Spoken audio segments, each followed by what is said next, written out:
I go for refuge until I am enlightened to the Buddha, the Dharma, and the Supreme Assembly. By the merits I create through listening to the Dharma, may I become a Buddha in order to benefit all sentient beings. Sangye chodang soki choknam la jang chu bardu dakni kyab suchi daki chunyan gi pe sonam gi drola penshir sangye drupar shok sangye chodang soki choknam la jang chu bardu dakni kyab suchi Daki chunyan gi pe sonam gi drola penshir sangye drupar shok. Okay, good. You can set the prayer books aside. And let's do a short meditation before we begin the class. Give ourselves a chance to come into this space, to focus the mind a bit before we begin, and then also to set a good motivation, good intention for joining in this class this evening. So just find a comfortable meditation posture where the back is upright and relax into this posture, releasing any tension as best as you can.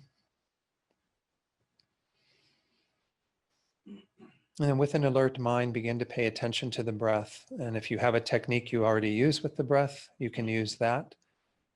If not, also just tuning into the sensation that occurs in the area of the nostrils, just inside the nostrils, around the tip of the nose, where you feel the air coming in and out as you breathe in and out. And make that your meditation object, or whatever way you're working with the breath. And the goal is always to try to stay present with the breath as best as you can through the inhalation, through the exhalation, trying not to let the mind get distracted or wander. But if it does, when we see that that's happened, there's no need for any judgment. We simply let go of whatever it was that distracted us and return to the breath. So we'll do this for a few minutes in silence, and then I'll lead you in a short meditation to set our motivation for tonight.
So now let's set our motivation and begin by recognizing that in this very life, each of us has met with these ideal conditions, not just attaining a human existence, but also having all the other factors come into play to make this life very purposeful, very meaningful. We've met with the teachings of the Buddha, the Dharma, and not just the general Dharma that the Buddha taught, but the Mahayana Dharma, as well as the Vajrayana Dharma. All these amazing teachings that we can access in this life. In particular, the teachings we're going to be going through in this course that help us to discern the correct view of emptiness as it was taught by the Buddha and later elucidated by Nagarjuna and other great masters. So we have amazing good fortune to run into these teachings, to be able to study together in this way. And the initial motivation can be for one's own benefit, because we all want to be liberated from our suffering. Through our studies, our investigation, we've come to understand the nature of samsara, to see it as essentially a prison that we have been caught in since beginningless time. There is a way to be released from the prison, to attain nirvana, to have the peace that comes when one completely removes all of the causes of one's own suffering, one's own state of samsara. And to want that for ourselves is an important step in our spiritual development. And that's where we can start in generating our motivation. To think that we're here to investigate this topic so we can have that wisdom that will cut through all of our own ignorance and help us to attain complete freedom, complete liberation.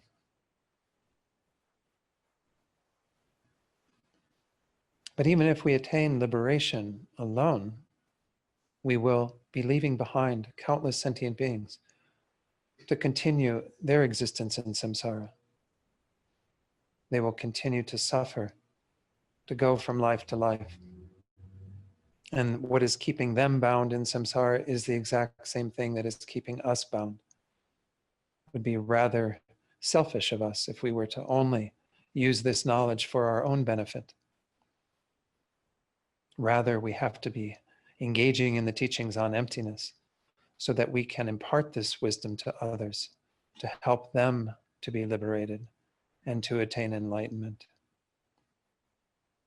So motivated by the concern, the care that we have for other beings, we generate this altruistic intention, thinking that we will be here engaging in this teaching in order to accomplish our own enlightenment. So then we can lead all sentient beings skillfully, completely, perfectly to enlightenment as well.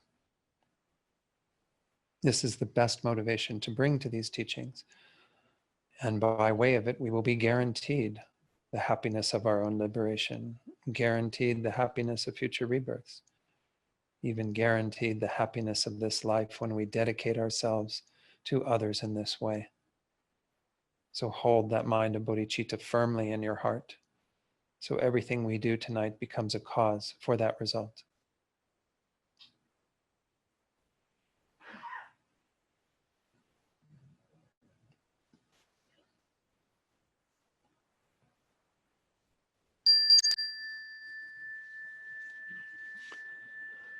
Okay. Well, I'm very excited about this Wednesday night talk in this course. When we met, Charmaine and Mary and I, to talk about the programming when I return, we've been doing the basic program for quite a number of years on Wednesday nights. And this isn't a basic program subject. The basic program of the FPMT is a more advanced study that is text-based. We're going to be doing something that's very similar to that, but focusing in particular on 3 chapters of Nagarjuna's text, which is usually just referred to as fundamental wisdom. There's a few of you in the room, a number of you who've already studied this text. I think it was Gil who came to me. I don't know what year was that, Gil? 2012 or something, or somewhere in there. Gil came to me and you were already doing your study of this text using Tsongkhapa's commentary, I think. And you were wondering, this wonderful little book, Ocean of Reasoning, wondering if I could provide some support in your studies of that. And I said, well, why don't we start meeting and going through it? And we added more people. Bob joined us, Rowena joined us, Tony was there for a while even. I'm not sure if there was anyone else in the room who made it into those. We were doing this on Tuesday afternoon. And it wasn't a teaching, it was just a study group. We were all reading the book together and just kind of going through it. And Gil was putting together all of his little notes and observations on the text as he went through it. So I've gone through the entire text that way, but I thought it would be really useful to do a series of classes where we focus on just some of the key chapters of this text. And the chapters as they're set out in His Holiness's teachings that he did back in 2004, just before the Kalachakra initiation that took place up in Toronto. So he took a particular approach, and this you will have a sort of suggested reading list that I'll distribute later, and this is on it. This book called The Middle Way, Faith Grounded in Reason. And for tonight's talk, part of it, I'm going to be using some of what His Holiness does in introducing this whole subject and how he goes about this exposition of these 3 chapters that he feels are really the essence of what Nagarjuna's text is referring to, and how we can gain a deeper understanding of the spiritual path in Mahayana Buddhism, in particular the middle way, Madhyamika, and have a better, kind of be grounded more in what we were able to realize by acknowledging emptiness and coming to understand emptiness, as well as how things are posited within the sphere of emptiness. Dependent arising, dependent origination, which are the key themes that go throughout this text of Nagarjuna's. So let me introduce a little bit about Nagarjuna himself, or Nagarjuna. I don't know how it's pronounced. I hear different pronunciations. If you're from New York and you say it, it's Nagarjuna or something like that. Anyway, let me see. There's a lot of mythology around this man. He was, of course, prophesied by the Buddha in one of the sutras. I think it was in the Descent into Lanka Sutra, as well as another tantric text. He was sort of prophesied as coming into the world about 400 years after the Buddha died. His dates are very controversial. In the traditional sort of more looser Mahayana teachings, they say he lived for 600 years. And he lived from essentially somewhere around 83 before the Common Era to about 517 of the Common Era. Now, whether he actually lived those 600 years or not, hard to say.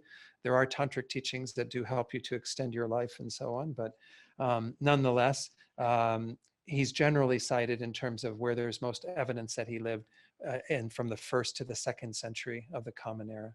So he himself, the story that goes behind it, many of you have heard some of this before, but I'm going to share a little from Jeffrey Hopkins' book, Meditation on Emptiness, where he says that Nagarjuna did not newly invent the teachings of the Madhyamika system. Hinayana and Mahayana arose simultaneously during Shakyamuni's lifetime. So there were these 2 branches of Buddhism that have come to be known as the Hinayana and the Mahayana, sometimes translated as the lesser vehicle and the greater vehicle. But probably a better translation is what Robert Thurman uses, which is the individual vehicle and the universal vehicle. So the individual vehicle are those who are intent upon achieving their own liberation, kind of what we started with in our motivation tonight, but they stop there. They just want to get themselves out of samsara into nirvana and find their own solitary peace. And then there's the Mahayana, where you have the universal concern and the desire to benefit all beings. So both of these were taught during the time of the Buddha. And they were, remaining after the Buddha's passing away. But after his death, the Mahayana Sutras remained in the lands of humans for 40 years only, but then with tumultuous times they disappeared. This is why the Mahayana had to be brought back, making it necessary for many authors to prove that it was the word of the Buddha. And he's citing a lot of different authors here who did kind of do what they could to make sure that the teachings of the Mahayana were held as authentic in the same way that the Pali Canon and all the other earlier teachings of the Buddha that were still in this world were held to be authentic.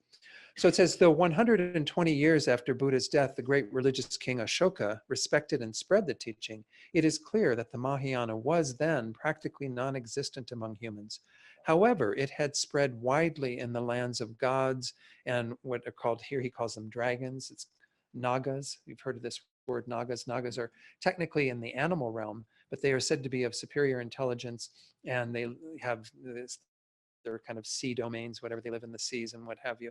And these Naga beings, this is why we get the word Nagarjuna. He's sort of the um, his descending down into the land and the Nagas that we're going to explain in a moment is kind of where all of the teachings of the Mahayana were reintroduced into this world. So he said, on this continent, it was limited to bodhisattvas abiding on the earth, and to tantric yogis who were secretly practicing it themselves and teaching it to the fortunate. So because of the wide dissemination of the Hinayana teachings, the Mahayana scriptures were as if non-existent. Though the great Brahman Saraha appeared and spread mainly the Mahayana tantric teaching, it was prophesied Nagarjuna who restored the teaching of the Mahayana to the world, and through the help of his students, spread it widely. The chief of his students was Arya Deva, who we'll talk about shortly, but he's renowned as kind of also being what we would call a model Madhyamika, somebody who kind of embodies the heart essence of what the Buddha taught in terms of the Madhyamika. So essentially, Nagarjuna descended down into the land of the Nagas, where these teachings were said to have been held in their entirety in the Perfection of Wisdom Sutras, the Prajnaparamita Sutras. And these sutras were brought then back into this world. Now, whether you believe this mythology or not, it is certainly true that you cannot find a lot of evidence of the Mahayana teachings for several centuries after the Buddha passed away. It seems that the Mahayana teachings resurfaced right around the time of Nagarjuna, when the Perfection of Wisdom Sutras began to be expounded. And of course, Nagarjuna himself felt that he needed to expand upon what the sutras were. I know some of you in the room have read the sutras. Heart Sutra is a very concise teaching on the wisdom of emptiness, but a lot of the sutras of the Buddha, the Prajnaparamita, are a bit difficult to fathom. Maitreya himself, who's also one of these great writers expounding upon the Mahayana, had to do a whole text that we studied in the master's program, Ornament for Clear Realizations, where he goes into all of the hidden meanings of the Prajnaparamita, how it shows exactly how to practice the Bodhisattva path. Nagarjuna, on the other hand, is one who's renowned mostly for expounding upon the wisdom of emptiness, which is the main explicit teaching of the Prajnaparamita. The implicit, the hidden meaning behind the Prajnaparamita Sutras are that kind of teachings on the path to enlightenment, how to attain all the various levels of realization through the path of accumulation, the path of preparation, and so on, all the way up to attaining enlightenment.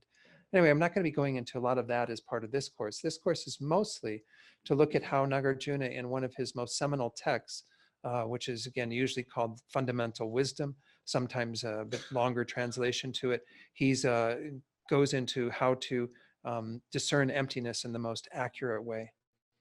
So the Buddha himself, again, his teachings go back roughly 2,600 years from now. The Buddha is said to have attained, of course, the common understanding. There can be variances in terms of different authors, is that the Buddha passed away around 483 before the Common Era. So we've had the teachings of the Buddha in this world for quite some time now, again, almost 2,500 years, so I guess just a little over 2,500 years at this juncture. So he illuminated the meaning of the Prajnaparamita in a number of texts. The Mula Madhyamaka Karika, which is the Sanskrit word for this text that we'll be studying, is one of what are called the 5 collections of reasonings that Nagarjuna wrote. I'm not going to go into all of those, but you can find them in a number of the sources. So he also, by way of this, and particularly in this text, expounded upon the concept that the Buddha taught in terms of the 2 truths. The 2 truths is something that we'll touch on a little bit later as well. Nagarjuna is also renowned for having composed a number of other texts that didn't just deal with Buddhist philosophy in terms of this wisdom aspect, but also in terms of behavior, conduct. One of those is the Ratnavali, the Precious Garland. Many of you have studied this as well. It's a wonderful text. It's like 500 verses long. But His Holiness has taught on that on occasion. And it's really addressed to an Indian king as a way of ruling, and gave teachings on emptiness as part of that, but it was primarily focused on conduct and how to live one's life. Also, another text that I know some of us have been to teachings with His Holiness on is the commentary on Bodhicitta that Nagarjuna composed. And that too kind of takes the aspect of looking at the mostly bodhicitta and the kind of the more method side of the path versus the wisdom teachings. But the wisdom teachings are also included there. So that's just a little background on Nagarjuna. I'm not going to say a whole lot more. Again, you can find more in Jeffrey Hopkins' book as well as other texts out there. He's renowned as having been what's called a charioteer, or a sort of person who made the original track for what's come to be known as Madhyamika or Madhyamaka. Sometimes Madhyamaka is used to refer to the branch of Buddhism, and Madhyamika to someone who actually practices that. But nonetheless, these terms are more or less interchangeable. And essentially it means middle way. And we can say everything that the Buddha taught was a sort of middle way. And every single branch of Buddhist philosophy that they've been able to identify that the Buddha taught that various people practiced, it propounds its own middle way, its own way to kind of make sure that one skirts between two extremes. The two extremes being to deny something that exists, that the Buddha says exists, and to kind of hold to something existing that the Buddha says doesn't exist. So you can have these two, what we would call kind of a superimposition and a denigration. There's always kind of those two extremes that we're falling between. The middle way itself, that is the school that Nagarjuna founded, has a particular way of expounding upon those that I'll go into in a minute. But essentially, this idea of the Madhyamika or Madhyamaka, the middle way, is also practiced in terms of conduct. We can say that our conduct on the path is a middle way. The Buddha himself in his life story as Prince Siddhartha, you recall that when he left the luxury, all the pleasures of the palace, he went out and practiced with these several meditators what were more ascetic practices. So he went from kind of a life of self-indulgence to a life of self-mortification. And he found neither of these being, satisfactory. He obviously left the life of self-indulgence because he saw it as being, an excess and kept him from a spiritual path. But then when he practiced the spiritual path to the degree of asceticism, he found that also didn't work. And there's that story of kind of how he heard two men who were playing, kind of tuning some sort of a stringed instrument. And the one was telling him, no, you have to tighten it more, because if it's too tight, or if it's not tight enough, it won't play. But he said, but don't tighten it too much. If it's too tight, it'll break. And it's kind of the same thing with regard to our spiritual path, that we don't want conduct that goes too far in terms of being excessively ascetic, because then we kind of break under the pressure of all of that. But we don't want it to be too cushy, because then we can't play. We can't actually engage in the spiritual path.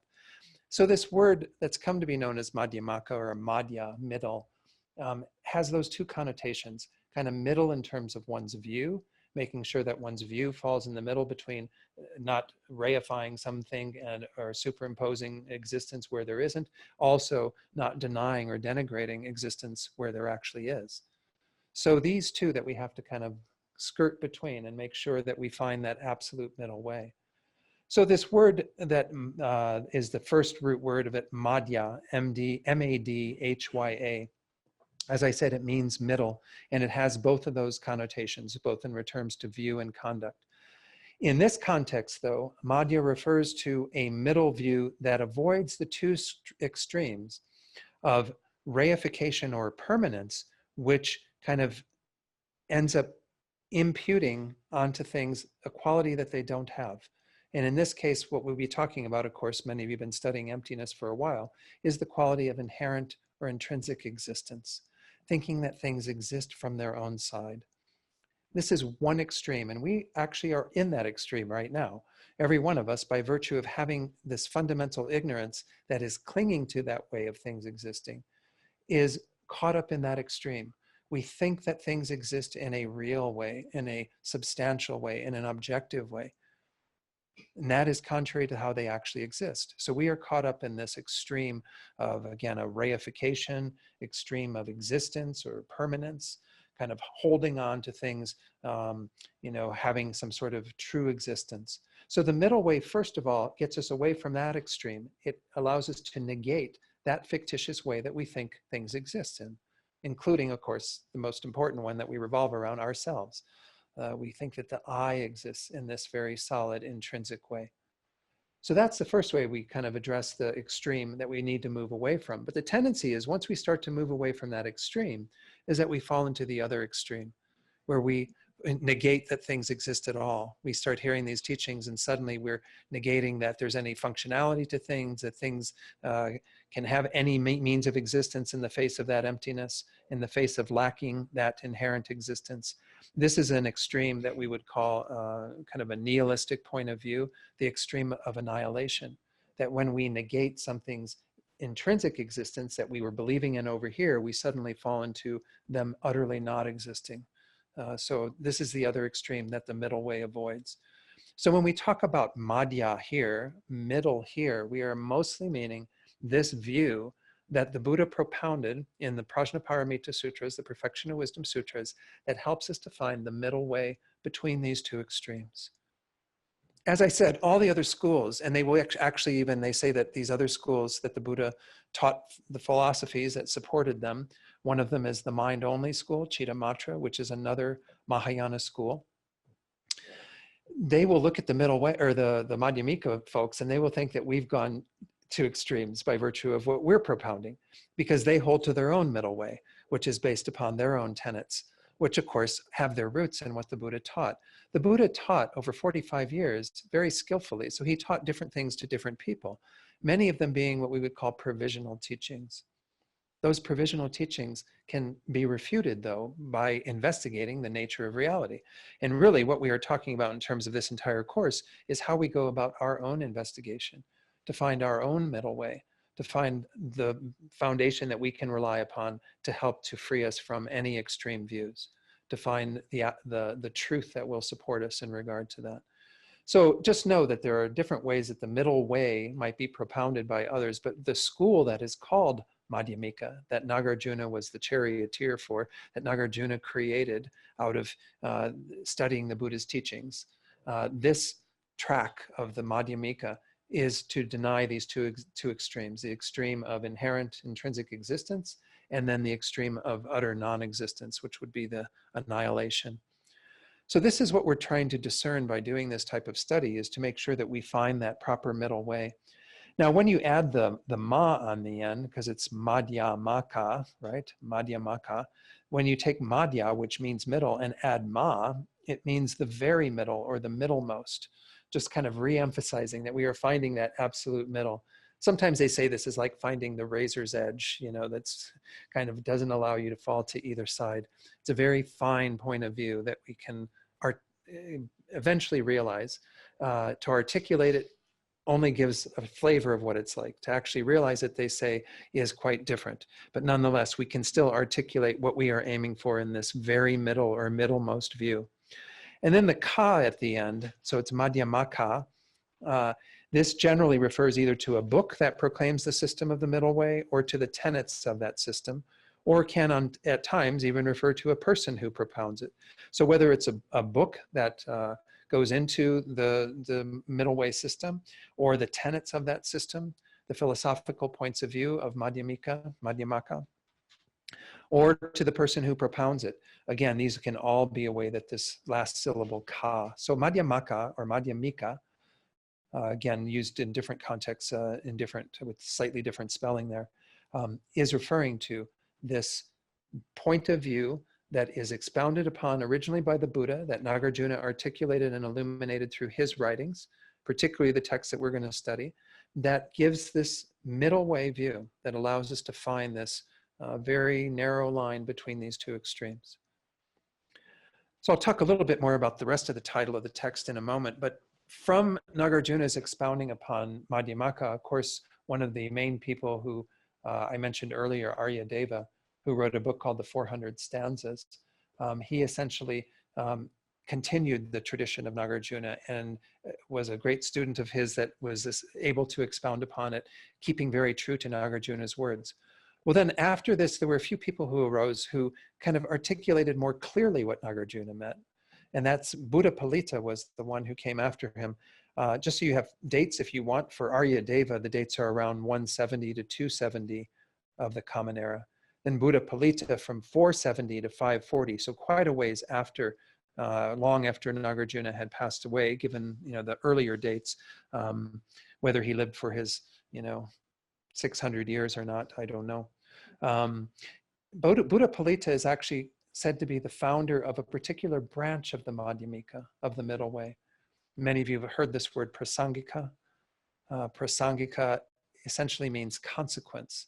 And the consequence middle way school is essentially where they use the idea of consequences of what one's views are to show the errors of one's views. So that if one comes to understand that if I believe in things existing in this particular way, well, then the consequences of that are that this can't happen and that can't happen and so on. We're not going to go into that a whole lot in this course, but nonetheless, this is a kind of articulating a little more clearly how we can arrive at the same point of view that Nagarjuna was teaching, but doing it through a deeper philosophical investigation.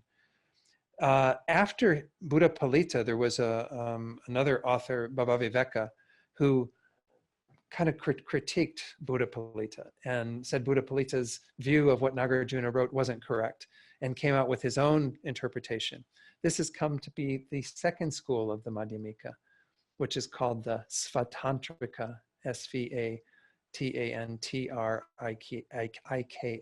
Svatantrika.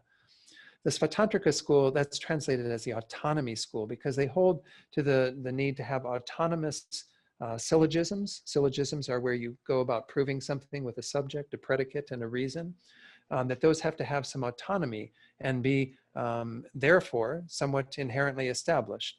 So that when there is an argument among people, they have some agreement upon what the basis of that argument is. Nonetheless, I'm not going to say a whole lot more about these folks. I'm just introducing you some of the players that came after Nagarjuna and that eventually led to some of the texts that we'll be studying along with this, because there are great people who followed, who kind of kept refining the point of view that Nagarjuna was expounding upon. After Bhavaviveka, this wonderful master named Chandrakirti. Bhavaviveka was from 500 to 570. Chandrakirti is roughly from 492 to 792. Now, again, he's said to have lived 300 years, but generally you could say he's somewhere in that 6th, 7th century in that time frame, if you again hold to maybe what people in research might say. But he was the defender of Buddha Palita's system. So you had Nagarjuna, who was propounding initially, and Aryadeva kind of supporting him. And then you had Buddha Palita saying, yes, Nagarjuna is correct in what he says, but I'm going to articulate a little bit more refined view of how to describe that. And then you had Bhavaviveka disagreeing with Buddha Palita, and then you had Chandrakirti coming to Buddha Palita's defense. And the text, it's kind of interesting because Buddha Palita is defined as the founder of Prasangika, and Bhavaviveka is the founder of Svatantrika. But nonetheless, in the monasteries, and even what we studied over in Italy, we use Chandrakirti's text. And we're not going to be using Chandrakirti's text as much, though occasionally I might cite some things from it. Chandrakirti's text is called the supplement to the Middle Way. And it's essentially a text that expounds upon the whole teachings on emptiness as they're taught in Nagarjuna's text that we'll be working with. And it is the main way in the monasteries that they go about studying the Madhyamika point of view in terms of emptiness. Some of us from that group continued our studies using the teachings from the master's program when I was over there as the basis for some study, but then we kind of fell apart somewhere along. I think when I started traveling, it became a little harder for people to kind of keep it all going. But so to teach that whole text, of course, would be huge. Even to teach the entirety of Nagarjuna's text would be huge. But as I said, we're going to work with just a set number of verses, a few chapters that give us a good flavor for this view that Nagarjuna found out of discerning that from the Buddhist teachings, and that was upheld through these great masters who propounded on the middle way. Those were the great Indian masters. Certainly, there were many other folks in the Tibetan tradition, but the main one that we're going to be relying upon, of course, is Lama Tsongkhapa. Many of you know Lama Tsongkhapa. This is the 600 years since his passing. And the book that we're going to be using, and it is available, it's a little pricey, but is this Ocean of Reasoning, which is a translation, a fairly good one, but nonetheless a bit heavy going. I don't suggest that you go running out to get this. I will be reading some passages from this, and if there are some that particularly need to be shared, I may kind of find a way to do that either on screen or something so that we can see the teachings from this. But this is the first and only that I'm aware of translation into English of Tsongkhapa's great treatise on this text, this commentary that's known as Ocean of Reasoning. Lama Tsongkhapa himself in Tibet was, of course, involved in a bit of a reformation, if you will, of the teachings of the middle way. In Tibet, there are four main traditions, and they all do look at the teachings on emptiness through their own particular lens. Not that they would find huge disagreements, but nonetheless, there are some people, even in other traditions, who take issue with how Lama Tsongkhapa expounded upon things. But we'll be using Lama Tsongkhapa to a great extent. He lived from 1357 then to 1419. Those are the dates for Lama Tsongkhapa. So many years after these great Indian masters. But of course, the teachings of those great Indian masters, particularly Chandrakirti as well as Nagarjuna, had been in Tibet for quite a number of years, and been studied at the monasteries and so on. So we have a whole lot of people that we're relying upon in terms of our study of this. The title of the text itself, maybe let me go ahead and distribute both of these. Let's go ahead and send these out in a few directions. There's probably going to be extra copies somewhere in there. Rick made a number of copies of this for me, for all of you. And that will be the copy of the text that you can use during this course. You'll see the title of the text is there. His Holiness, in this translation that we are going to be using, this comes from this book, The Middle Way. These were translated by Thupten Jinpa, who is His Holiness's translator frequently. The text is translated as the fundamental stanzas on the middle way, this Mula Madhya Maka Karika. Okay. So let's look a little bit more at this title and get an idea of why it's translated in that particular way. So we do have this word that it starts with, which is mula. Mula in the title means fundamental. And of course, this is because this is the basic text of the Madhyamaka system that Nagarjuna founded, that he was the charioteer, the original one to set out the track of the Madhyamaka. Again, it's not to say that he didn't follow the teachings of the Buddha. It's just that he took all the teachings of the Buddha. The Buddha didn't sit down when he was teaching during his time, during his 45 years teaching, and say, now I'm going to teach on Madhyamaka, and now I'm going to teach on Chittamatra, and now I'm going to teach on all these various systems. Instead, he just taught, and then later on, they went in and sort of categorized all these teachings into four main tenet systems. But the one that we're studying again is the Madhyamika, or Madhyamaka. And so mula means the fundamental or most basic text of this particular system. Madhyamaka is what I explained above, which is essentially this middle way that is referring to this system, this middle way system, middle way point of view. And then the last word there, karika. Karika, according to Mark Sideritz, who is going to be on your book list that I'll send out a little later, he's done a translation from the Sanskrit of this work. A karika, he says, is a work in verse form that contains a concise formulation of some often philosophical doctrine. So he essentially, with karika, you usually have it translated as we do on the copy that you have, as stanzas or verses. But nonetheless, sometimes they call it a treatise. Treatise, sometimes the word treatise isn't there. In the Sanskrit, it's shastra.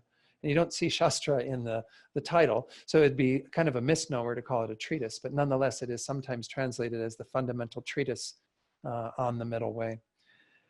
So this is the idea of karika. The additional word that you might say, well, we often call this fundamental wisdom. Well, where is the wisdom in it? They actually do have a longer title for this, believe it or not. So you had Mula Madhyamaka Karika. It can either be preceded or followed by the words prajna nama. So it could be Mula Madhyamaka Karika Prajna Nama, or Prajna Nama Mula Madhyamaka Karika. Okay. So, and again, I'm no great Sanskrit expert. I'm probably like totally destroying that. So Jeffrey Hopkins actually says that if you were to translate it with that full longer title, then it could be translated as the fundamental treatise or stanzas on the middle way called wisdom. Essentially, prajna is wisdom. Nama means named. It has the same root. Nama is name in English. So we could say that it is called or named wisdom. So sometimes it's abbreviated then to fundamental wisdom, which is what we'll try to call it during this class, rather than all this Sanskrit or all these other words. Yeah, Bob. Yeah, I mean, I think one thing it's important to point out is that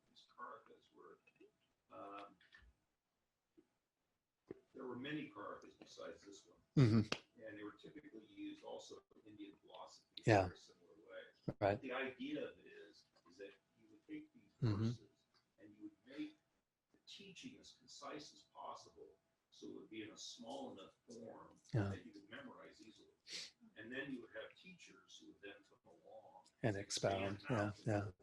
And a lot of times these verses are considered to be very difficult to understand. And part of the difficulty is that they're so concise that the full meaning isn't Yeah, out. exactly. So you actually have to rely on tradition to expand them out and actually know what they mean. Because if you just try to read them on their own, they're so terse that you could easily get confused. So Bob was just pointing out, I'd read this as well in one of the books, that it's a memorizing device. These karikas is to be able to put them in a versified form, leaving out a lot of what might be necessary information to get the full meaning. So again, when they've translated them into English on occasion, we do find English translations that add a lot more information. I mean, there are some people, when they translate, they add in tons of information that's not in the original verses at all. It's very hard to memorize the English verses because they don't have the same meter or anything. You know, when they have them in the Sanskrit or in the Tibetan, even when they brought the Sanskrit into Tibetan, they tried to keep the meter in terms of the Tibetan words as well. So there are translations from both the Sanskrit and from the Tibetan. What we're working with here mostly is a translation from the Tibetan. But again, this is one of the necessities then, is that you can't just take the verses and read them, because they're frequently going to be lacking some information. You need to have commentaries and great commentators like Tsongkhapa and so on that expounded upon the meaning of these verses. Thanks, Bob, for bringing that up. Yeah. So this whole thing obviously then is revolving around the need, as we just pointed out with this title of fundamental wisdom, the need to rely upon wisdom as one of the main features of our path. Even the book that His Holiness wrote, the subtitle for it was Faith Grounded in Reason. And faith, of course, in Buddhism is never blind faith. It is faith that is always grounded in some level of experience. You know, we hear the teachings that the Buddha gave. We don't just believe in them because the Buddha said them. This is part of our job, is to always investigate the teachings to find the truth for ourselves, to make sure that we are coming to the same conclusions that the Buddha came to. We can, take the teachings that he gave, having some merit to them, but we always will be relying upon our own reasoning. And I think this is the one thing that I certainly was comforted by when I came to Buddhism originally, was that it's all grounded in reason. It's not grounded in just pie in the sky, blind faith, kind of that sort of quality that, again, I admire people who can do that. I could never do that with the other tradition that I grew up with in my Roman Catholicism and what have you. But, this is wisdom that we need to develop on the basis of our own investigation, on the basis of our own analysis. And so Nagarjuna's text is a way of helping us to elucidate or examine that wisdom and develop that wisdom for ourselves by looking at all the various ways that he sets out the investigation of what we mean by emptiness, what we mean by this middle way that helps us to find the true way that things exist within both conventional and ultimate reality. So His Holiness is going into this. I thought it was worth sharing because I hadn't actually seen an explanation of these. Even in the Lama Tsongkhapa Guru Yoga that we did earlier tonight, it talks about some of these different types of wisdom. And he says, Buddhist texts, this is page 15, speak of four types or qualities of intelligence or wisdom: great intelligence, swift intelligence, clear and penetrating intelligence, or sometimes I think it's called profound intelligence or wisdom. Because we must analyze the subject matter carefully, we need the first. We need great wisdom, which is able to go into the subject matter and very finely discriminate, analyze, get to know it, understand it.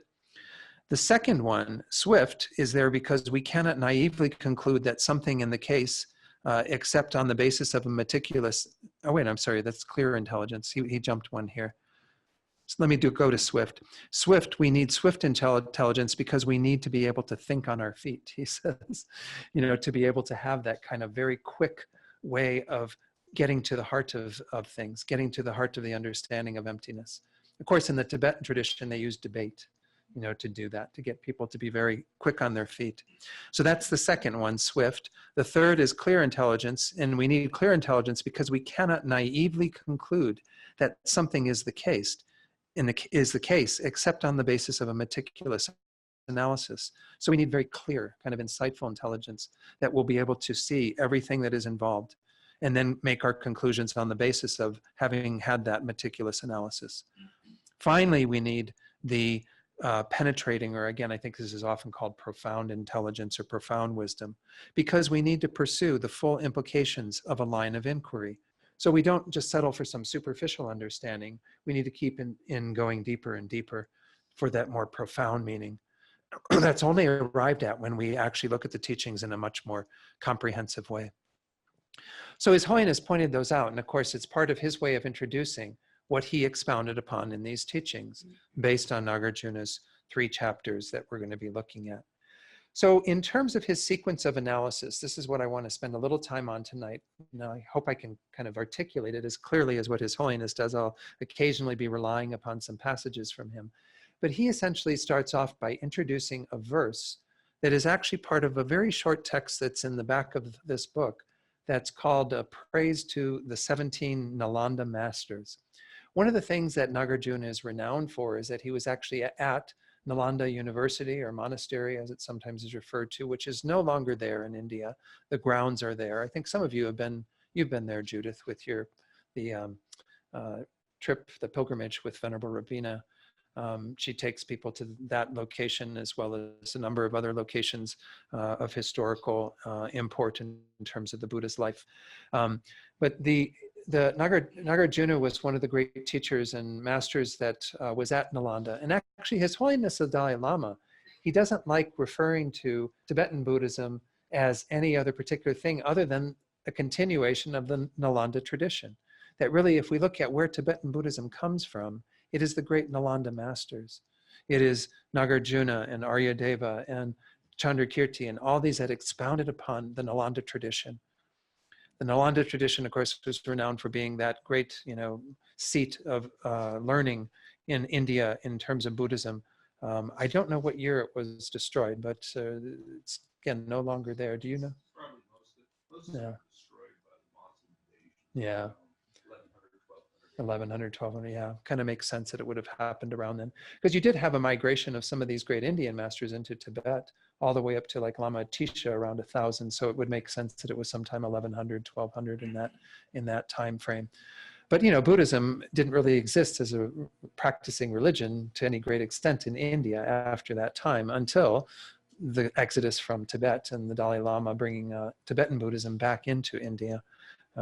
So he wrote this praise to the 17 great masters, the Nalanda masters, and he starts off with this verse that essentially says, by understanding the 2 truths, the nature of the ground, I will ascertain how through the 4 truths, the 4 noble truths, we enter and exit samsara.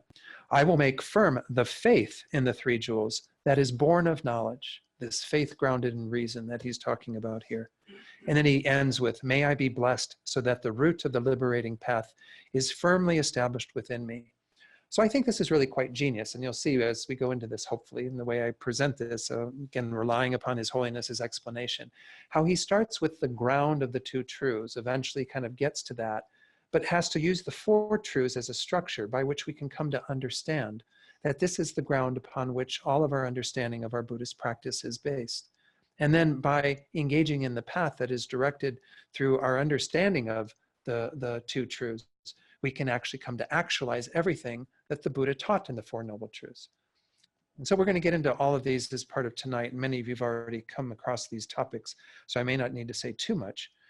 But essentially, this is how His Holiness begins, is by citing this verse that he composed that gives this understanding of the 2 truths as the nature of the ground, and then through the 4 truths, how we enter and exit samsara, how we actually put into effect the Buddha's teaching so that we can achieve that.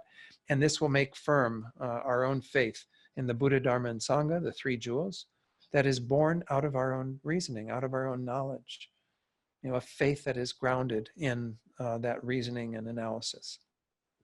So His Holiness says that to establish the route to the path to liberation firmly within ourselves, it is first essential to understand the Four Noble Truths. Of course, the Four Noble Truths, most of you've encountered before in your teachings and your study, but essentially they lay out in the first two truths the schema for how the Buddha saw our current situation, the situation that we would call our samsara, our samsaric existence, our existence in this continued round of suffering. Then the last two truths are essentially him pointing to nirvana and the potential that we all have to have liberation from the first two truths. So the very first truth is usually translated as the truth of suffering, but I often prefer the word in Sanskrit, which is dukkha, because it has much greater meaning than just suffering in our language. In English, suffering generally means just the first very manifest level of dukkha. But we also include in dukkha the ideas that when it's expounded upon as three levels, you don't just have this dukkha of pain that is the more obvious form of suffering, but we also have the dukkha of change, which is everything that we experience that is pleasurable, that is delightful, isn't really in the nature of true pleasure, because it actually has an unsatisfactory undertone in that it is transitory, it doesn't last, and also that if it were to be continued, it doesn't lead to greater pleasure, it actually leads to pain eventually. So it doesn't really have a true nature of providing pleasure. In this way, it changes. It doesn't give us any lasting satisfaction. But the third level of dukkha, the dukkha of conditioned suffering or conditioned existence, pervasive conditioned suffering, it's sometimes called. This is referring to the fact that as long as we're under the control of factors, specifically our own karma and our delusions, we're going to be experiencing some level of dissatisfaction. We're going to continue to take a new set of aggregates, have an existence that is together with those aggregates, meaning our body and our mind and so on. And then we are going to continue to exacerbate our own suffering. Because of this third level of suffering or dukkha, we experience the other two. This is kind of the root problem, is that we are under the control of these factors. And then that leads us into the truth of the origin of our suffering or the cause of our suffering. After looking at the truth of our suffering or dukkha, we see that all of it is caused by those factors within our own minds, our karma, our actions that we've created, as well as our delusions, primarily the root delusion of ignorance, which is what we are trying to annihilate through all of these studies. Those are the Buddha's assessment of what our current situation is, but he went on in the last two truths to say it could be other than this. We could have a cessation of our suffering. This truth of cessation refers to the fact that you can end all the causes of suffering, and thereby dukkha is gone, samsara is gone. And of course, we need to know how to accomplish that. That's essentially through the true path that leads to that. So you have the truth of the path, the truth of cessation, true origins and true sufferings or dukkha as being the schema for how the Buddha looked at the reality that we're currently involved in and the reality that we could be experiencing had we just, if we were just to be able to realize emptiness and achieve that wisdom. So this is kind of in very brief, kind of the Four Noble Truths as they're laid out. So His Holiness goes on to say that when the Buddha taught these Four Noble Truths in his very first sutra, he sat down and he said, this bhikshus is the truth of suffering. This bhikshus is the truth of the origin of suffering. This bhikshus is, all this. He went through all of it.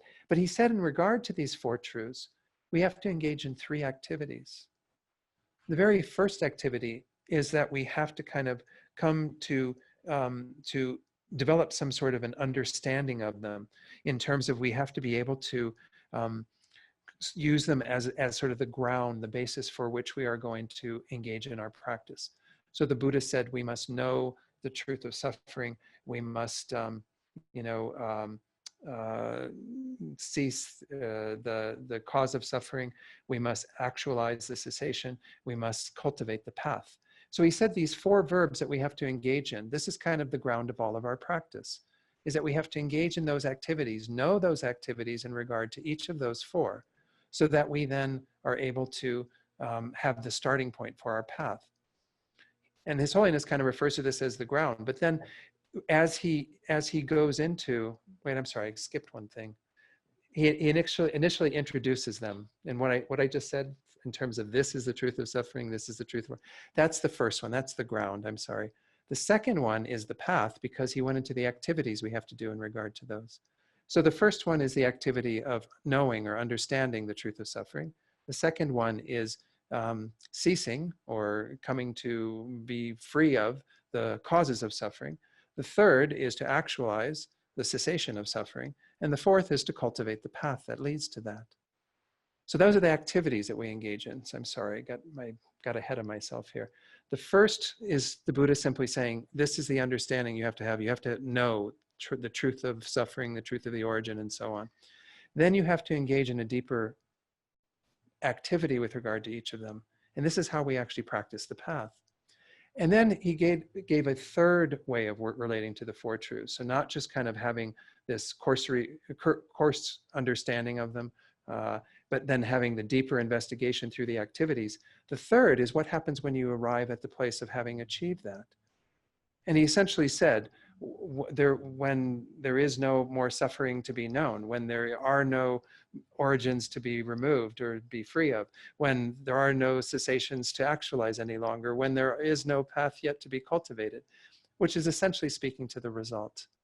So we have these three aspects of the ground, which is the knowledge of those, the path, which is the actual practicing of those, and the result, which is the culmination of one's practice.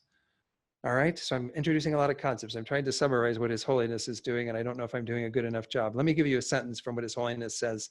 This is around page 17. He says, the understanding of the nature of reality is the ground. The path is pursued based on the understanding of the ground through those activities that I mentioned of, investigating the first truth, and so on, ceasing the delusions, all of that. But then the third, the result, is experienced as an effect of cultivating the path. So when the Buddha laid out this in a way that we should be working with the Four Noble Truths, he was essentially saying that this is the job we have to do. And if we look at our own spiritual path, it's very much like that, right?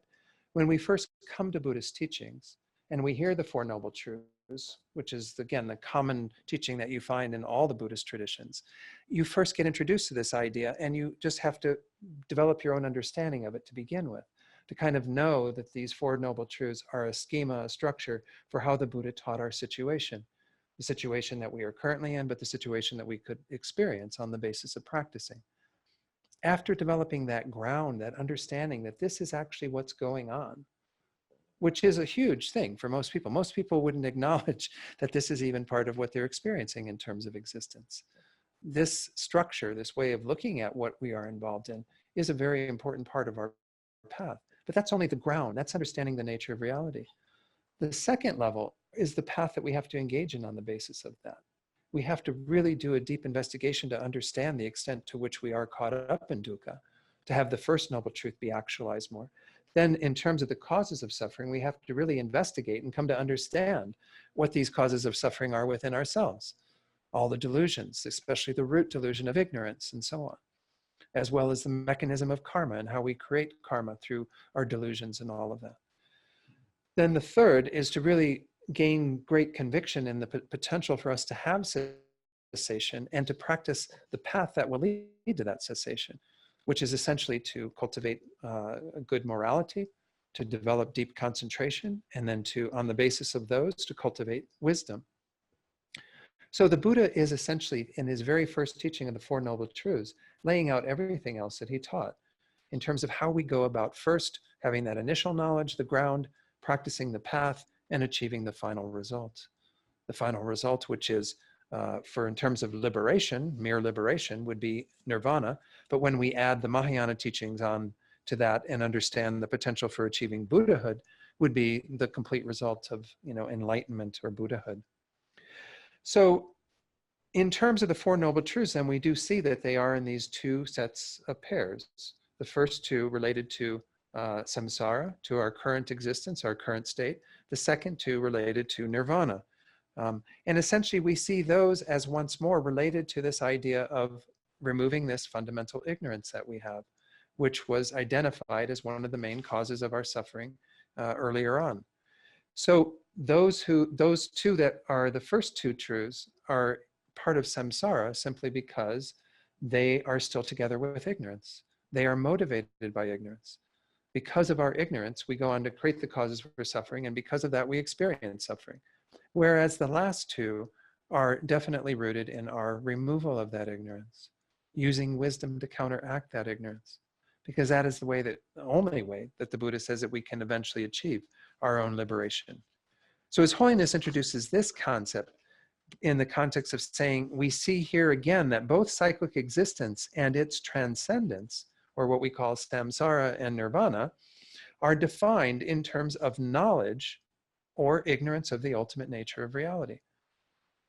So this is once more pointing to the fact that wisdom is the key component to all of this in terms of how we are actually able to cultivate a change in our experience, from samsara that we are currently involved in to nirvana, that is the potential that we all have to achieve.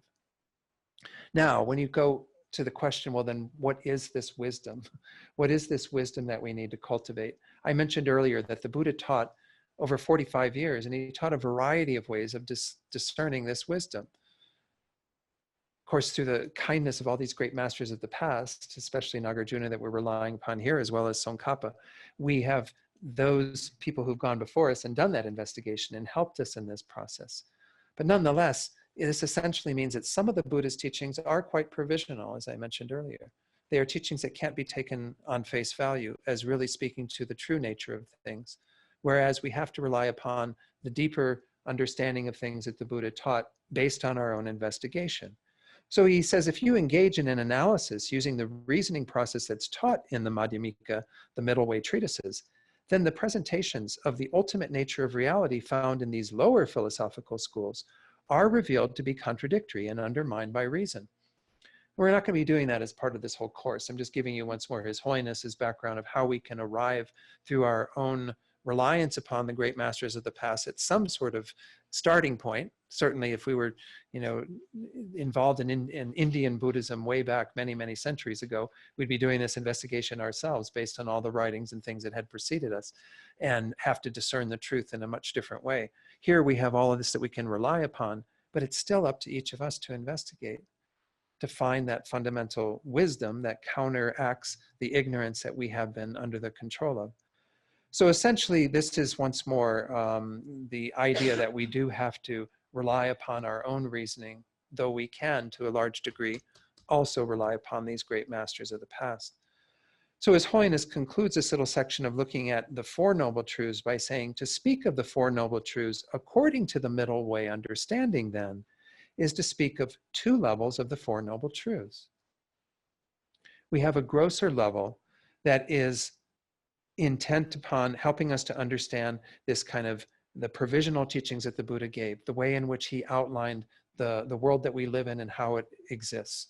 Essentially what we are going to come to describe as dependent origination, dependent arising. The fact that everything that exists is arising based on various causes and conditions, or everything that is caused itself and so on arises from those factors, that the Buddha spelled out in a very clear way of seeing the grosser way that things exist in this world.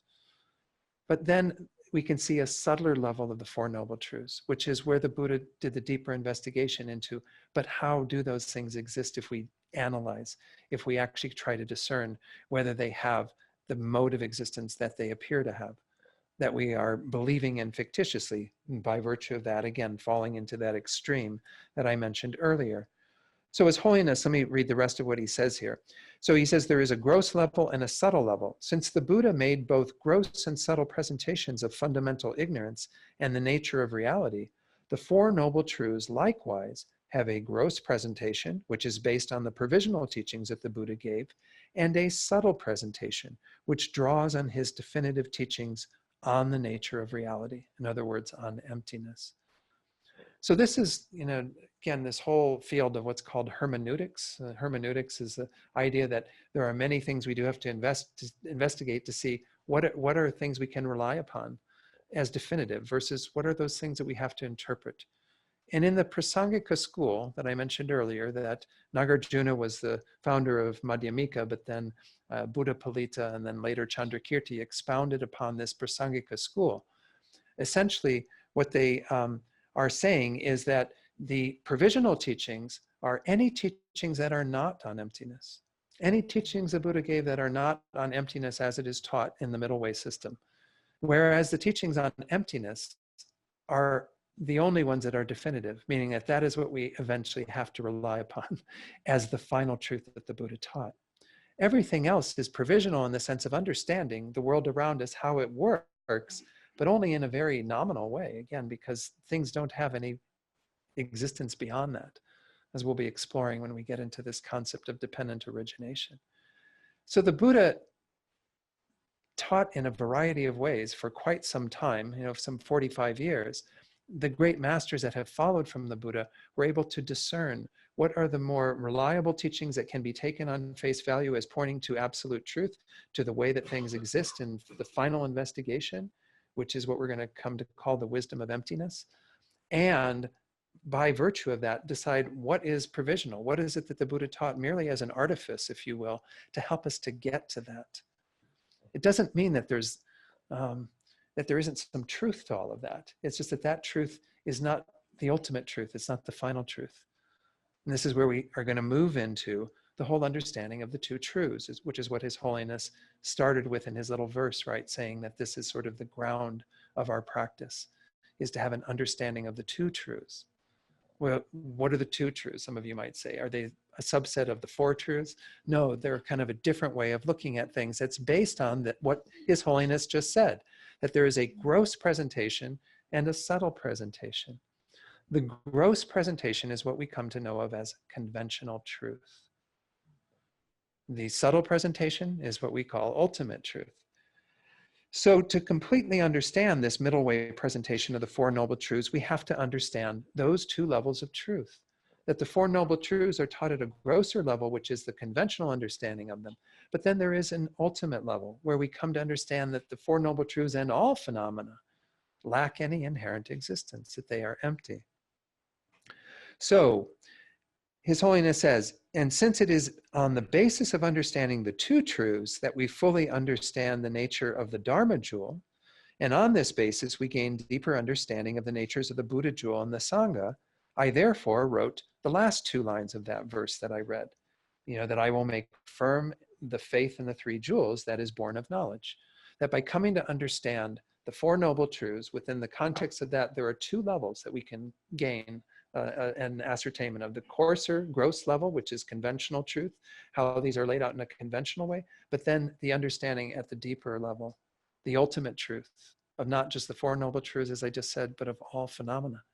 That there's nothing that exists intrinsically or inherently. Everything is relative, conventional, only existing on the basis of designation. So the sequence that's indicated in His Holiness's verse is actually based on what he discerned through the texts I mentioned quite a while ago, Maitreya's text, Ornament, where he essentially sets out a similar understanding, that you start with the basis of the two truths, you then develop a deeper conviction in the Four Noble Truths in terms of how you need to practice, and then you eventually have kind of the culmination of all of that in terms of one's own practice and eventually attaining the result. So this is how even Nagarjuna, laid out things that were very similar.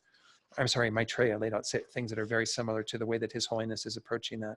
He says, in these lines, Maitreya, in discussing the content of the practices, presents the instructions on the two truths, the instructions on the Four Noble Truths, the framework of the practices, and the instructions on the three jewels, which are the support of the practices. So by virtue of these three things that we rely upon, our own understanding of the two truths as the basis, conventional and ultimate truth, our own understanding of the Four Noble Truths that's informed by that, and then our conviction, our reliance upon the three jewels, the Buddha, Dharma, and Sangha, that help us to practice all the way to the culmination of liberation and enlightenment.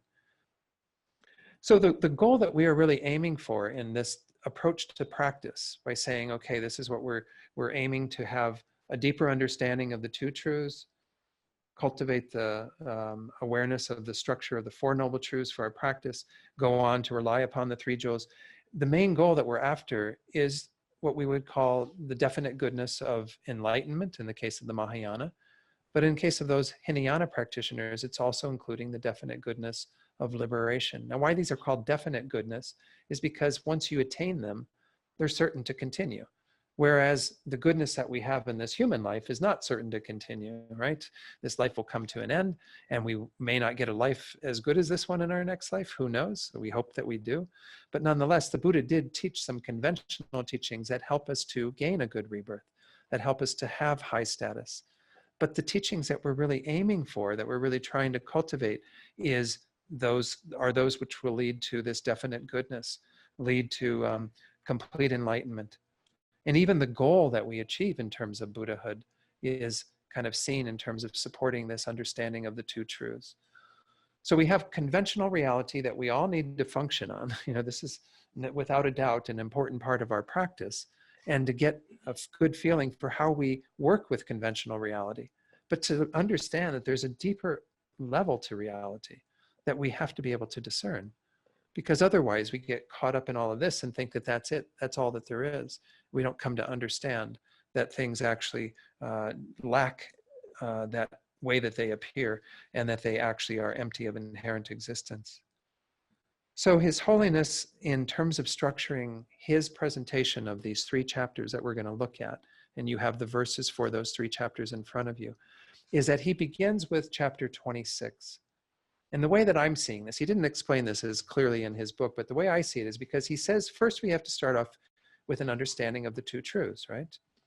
Well, we first have to get very clear about conventional reality. How are things actually existing? Chapter 26 is the chapter on the 12 links of dependent arising. This is where we'll start next Wednesday when we get together, is going into that chapter and investigating those verses. They spell out the process by which an individual, every one of us in the room, any sentient being, goes through creating the mechanism for their continued rebirth and samsara.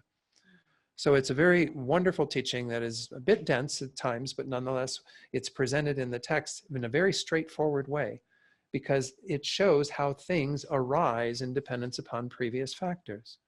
That there is a chain, these links that fit into this whole process. And then once the process completes, it continues the process again.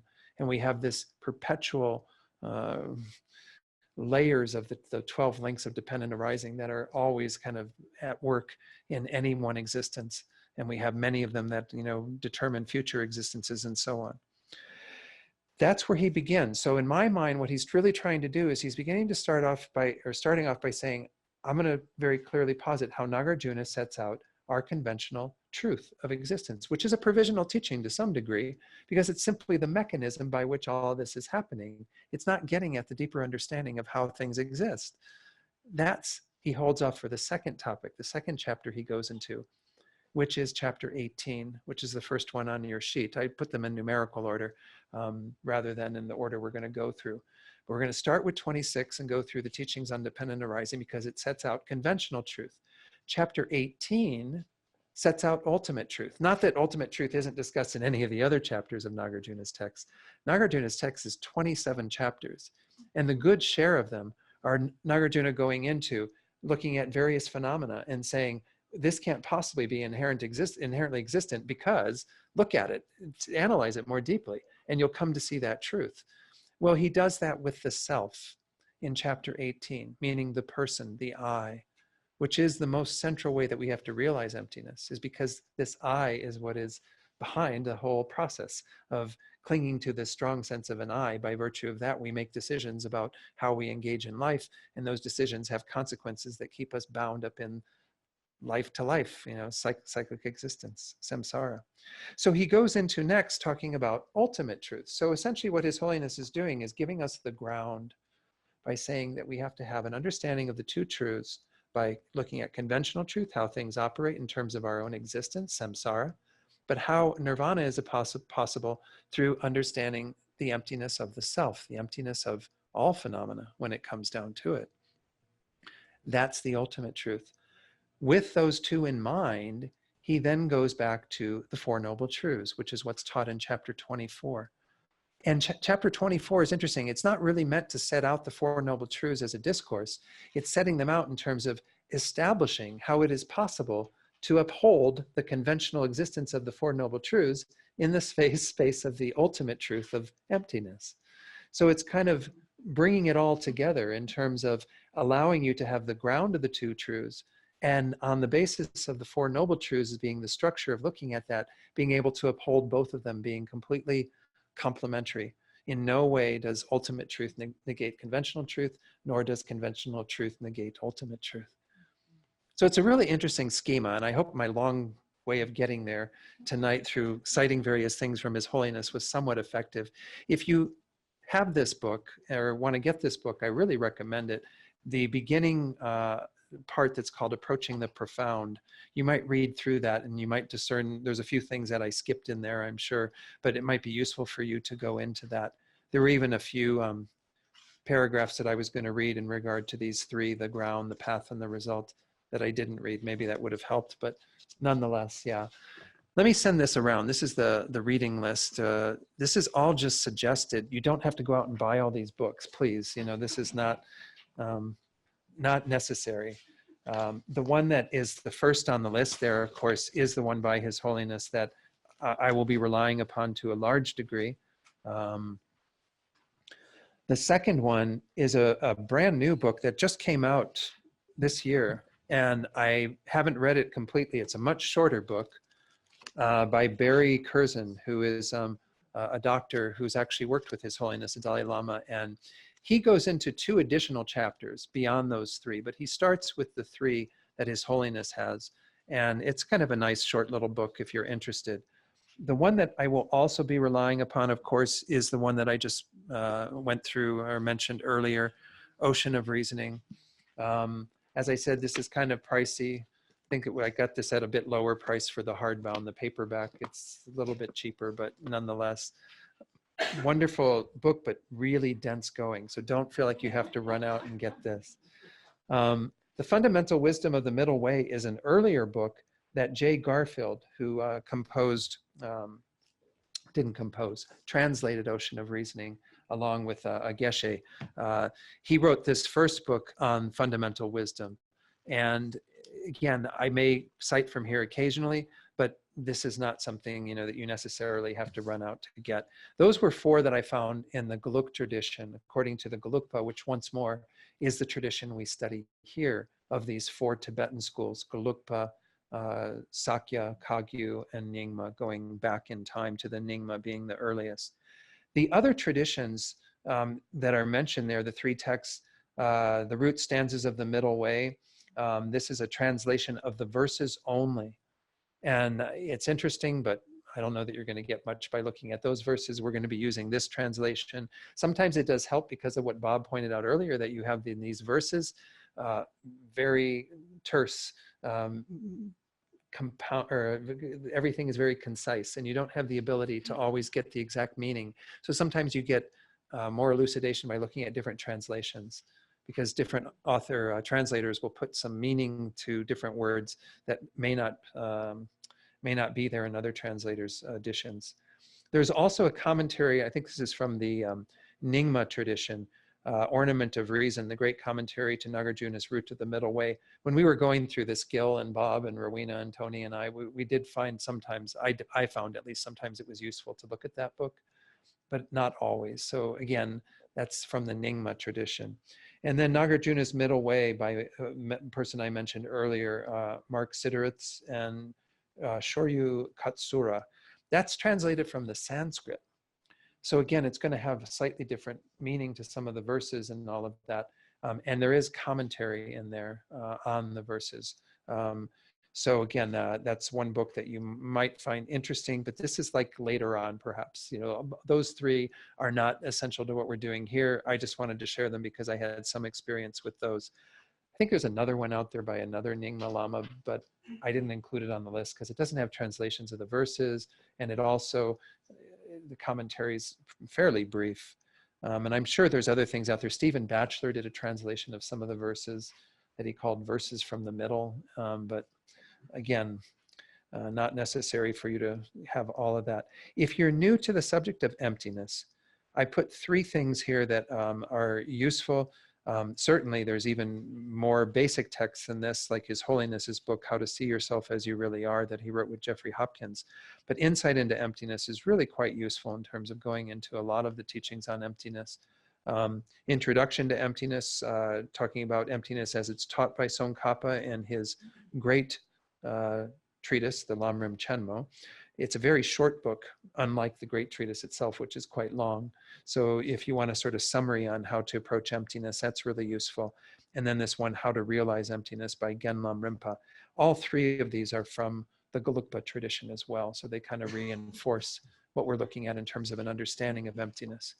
But we aren't going to get to emptiness right away. I mean, I've introduced it tonight somewhat, but we're first going to start off with the chapter that essentially goes into once more the 12 links of dependent arising, that shows how things are actually occurring.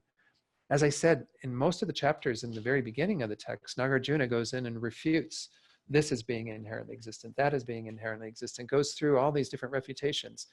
In the chapter 26, he doesn't refute anything. He just establishes, yes, in the sphere of all this emptiness, this is still how things happen. There still is some truth to that conventional level of reality, albeit not the final or ultimate truth.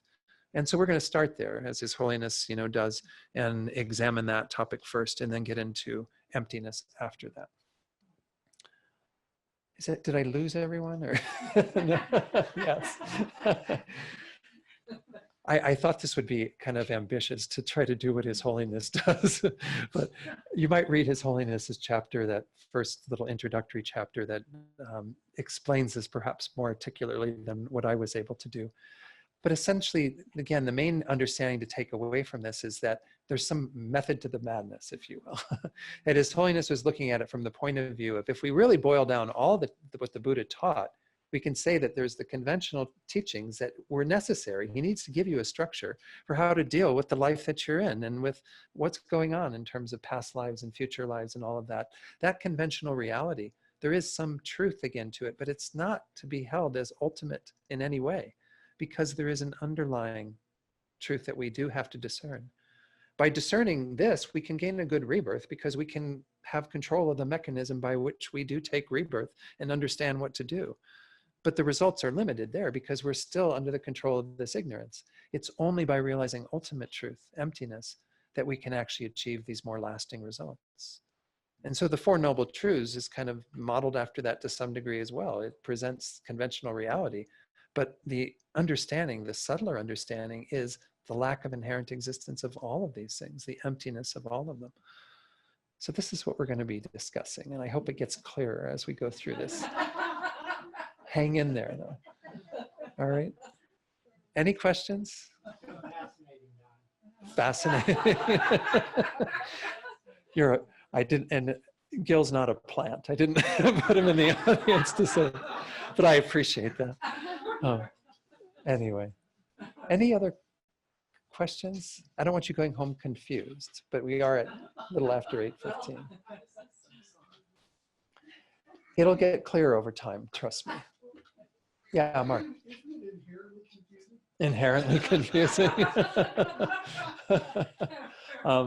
It is perhaps definitely flavored by confusion. Inherently would be a tough word to agree to. Yeah, we would say maybe that again, the nature of this subject is certainly that it's complicated. Yeah. Reality is empty and reality is not empty. And that's inherently confusing. Well, you have to, I guess, yeah, the statement you just made, that I was saying reality is empty, and then also that reality isn't empty. But yeah, but again, there's like two levels. Maybe this is again what we can start with next week, is just reintroducing this idea. There's 2 levels of understanding. Having a good understanding of conventional reality, which the Buddha did teach, again, that's a good part of what he taught, is an important part of our path. But it's limited because it's not getting at ultimate reality. It's not getting at the fundamental problem we have, which is clinging to things existing in a way that is contrary to how they actually exist. So that's a deeper level of reality. It's a deeper understanding of how things exist. Whereas the first level is much more cursory, much more superficial. It's only understanding things in terms of the mechanism of cause and effect. It's profound in its own way. I'm not saying it lacks profundity, but the more profound thing is to get at how do things actually exist based on a deeper investigation, not just taking for granted that they do exist, but how do they exist? Yeah, Bob. Yeah, I think the other point is that when they use the word empty, they use it in different senses. Yeah. When you're saying things are empty and not empty, you're meaning different words for the word empty on those two bases. No. So it's not a direct competition. Because it actually is, it's almost like two different words. Yeah. We'll get into this when we get to chapter 18. I'd like to debate that. I think the difference is that they're not contradictory. The way you posed it, they're contradictory. Yeah. The way God, that you're posing it is that one is at this level, Yeah. and the next one is Yeah. is So- under that. So what's being shared here, again, for those who are online, is the idea that it might sound like it's contradictory, in terms of how establishing that things exist at some level and then establishing that they don't exist at another level, but they're actually complementary. These two different ways of saying something lacks existence or something exists are different. What they lack and what they have are very different. And so we're going to establish kind of the complementarity of these two truths, that these exist on the basis of any phenomenon. Again, I'll start with that next week. I think that'd be a good starting point to then dive off into looking at conventional reality through the 12 links. And then eventually we'll come up from that and go deeper, into the nature of emptiness. I guess where that comment comes from is, when I meditate on this myself, Uh-huh. and sense the non-existence of it and see very clearly the existence of it, Uh-huh. that is like this. Yes. Okay. Yes. Good. Confusion's the wrong word. Paradoxical. Paradoxical. Okay, that's fine. Again, I think there's going to be a seeming paradox between these two that we initially work with.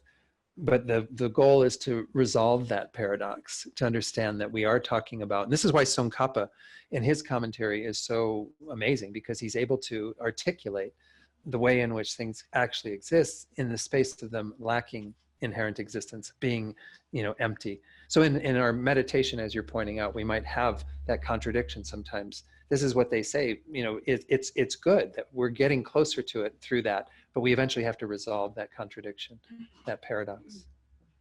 Yeah, Rowena. The word emptiness really does sort of tweak things, because we Yeah. think something isn't there.